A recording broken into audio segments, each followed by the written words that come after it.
It was definitely different than my other mission trip that I took in Puerto Rico. In the beginning, I knew nobody. Like there was 50 of us and I didn't know anybody but one person. And then I met Barbara. We just hit it off right away. Yes, they told us we were going to be roommates. And Yeah. It was like so cool. I was so happy because I didn't know anybody either. I was part of the kids program, so we did the crafts for them. We had a bunch of our older kids who did balloons and played games with them. A lot of the children there were making bracelets for their moms first, or for another family first, a family member. And then they would make one for themselves. And then they just would make bracelets for every member of their family, which I thought was really heartening. You know, here we are in a country, they don't have a whole lot, but they're still thinking of other people, not just themselves. I had to overcome the feeling of guilt that, you know, I had so much stuff at home. It actually taught me to be grateful. It was a really good experience. I got to know, you know, Barbara really well and a lot of the other folks there, and you really become a family on these trips.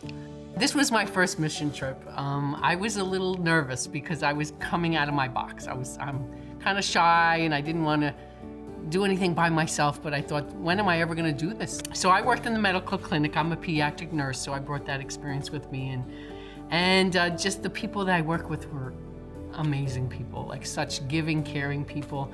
And we saw over 400 people, like patients, families, mothers and children, older people came, and I really felt like we made such a difference. You know, these people were so thankful for the little things that we could do for them, and they were so grateful, and they were blessing us. God bless you, God bless you.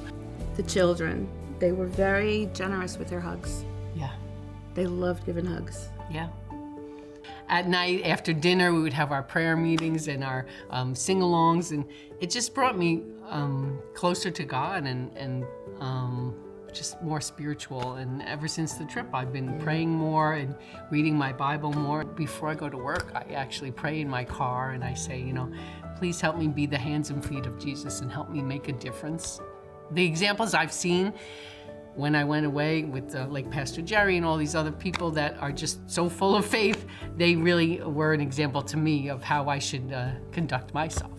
One of the things that the mission trip taught me was how important fellowship was, and that I really need to be around other Christians. So I've been coming to Syosset, and it's really been great. It was wonderful to go with a whole bunch of people. Yeah.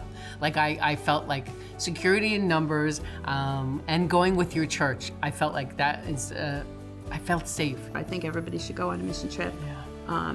It really takes yourself outside your comfort zone and outside your box. Right, yeah. And really shows you what's going on in other places. And the young people that went with us, they were amazing. They were faith-filled, and I learned from them, and they were so kind and caring. And one family, she said, I bring all my kids on a mission trip. She says, when they turn a certain age, we go on a mission trip. And I said, I wish I had done that with my kids. Now that I've got my first mission trip under my belt, I feel like now I really can relax more and just really enjoy it more. I think we did make a big impact, but I can't wait to go for the next one and help people more. I feel like such a renewed interest in giving back to people now.